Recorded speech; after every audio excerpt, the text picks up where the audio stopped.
Okay, so get ready, because we're about to dive into a world where human achievement, it just pushes the limits of what we think is even possible. We're talking about records so wild, so out there, that they just might be unbreakable. It's fascinating, because we're not just looking at names and numbers here. We're talking about these records as time capsules, really, showing us how entire fields have changed. you know, and even how our whole culture has shifted over time. Absolutely. I got to admit, some of these records, when I first saw them, my jaw just hit the floor. Oh, yeah. Like Cal Ripken Jr., baseball's Iron Man, Okay. played 2,632 straight games. Wow. That's over 16 years. No serious injuries, didn't even call in sick. I mean, I literally thought it was a typo. It's hard to wrap your head around that kind of consistency, but it also makes you think about how baseball has evolved.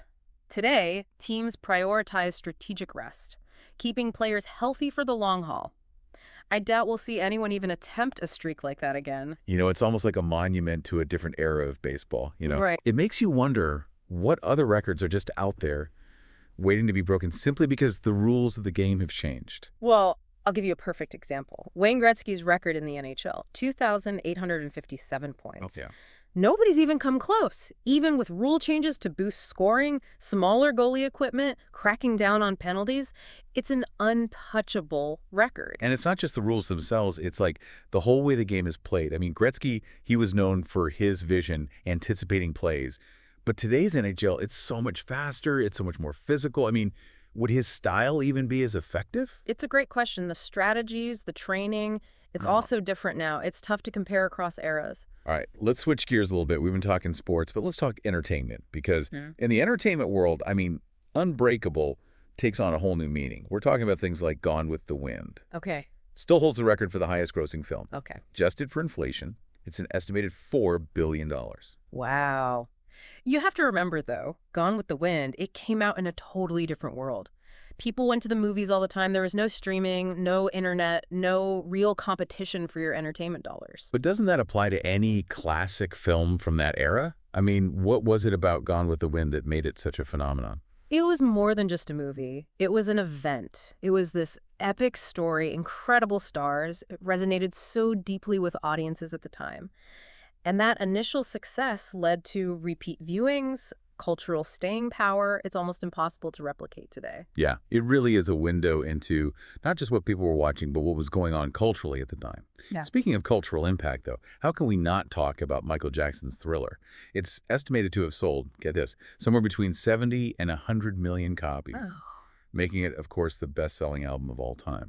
Thriller wasn't just an album, it was a cultural event. Think about those music videos, groundbreaking at the time. The choreography, the way it blended genres, it was everywhere. It influenced a whole generation of artists. And think about how much streaming has changed your own listening habits. Totally. How does an artist achieve that level of global, unified success today? I mean, it's almost impossible. Streaming has changed everything. People don't consume music the same way anymore. It's fragmented. I don't see those kind of sales numbers happening again, no matter how good the album is.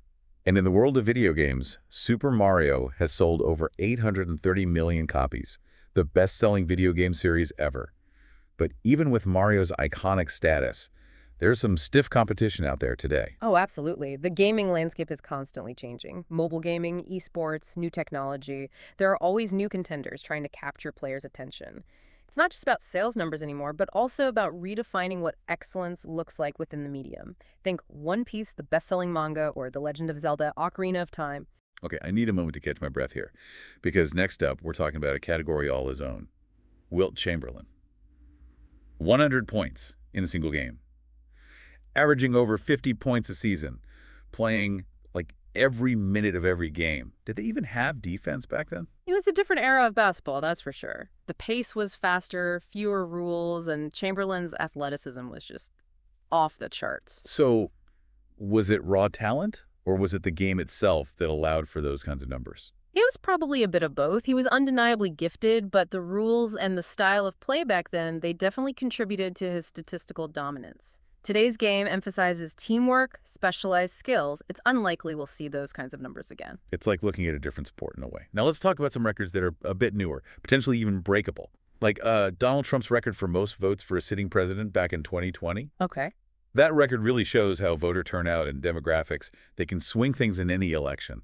And as those factors continue to change, so too does the potential for any election-related record to be broken. It's constantly evolving. And then we have Allen Iverson, shortest NBA MVP at 6 feet tall. This guy was all about speed, skill, determination.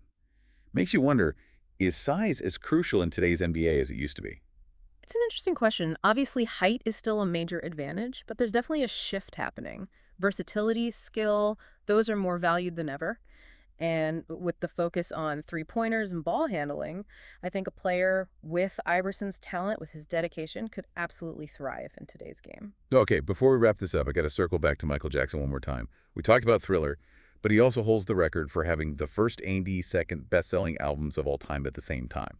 Oh, wow. Yeah, that speaks to his global influence, especially at his peak. I mean, it's hard to imagine that level of success being replicated today, given how much the music industry has transformed. And his interview with Oprah back in 1993, that was the most watched interview in TV history. Over 90 million viewers tuned in. Talk about event television. It was a different time. Before the internet and social media, we all consumed media in a much more unified way. So here's the big takeaway for me. These unbreakable records, they're not just fun facts. They're like clues to understanding how the world has changed around us. I totally agree.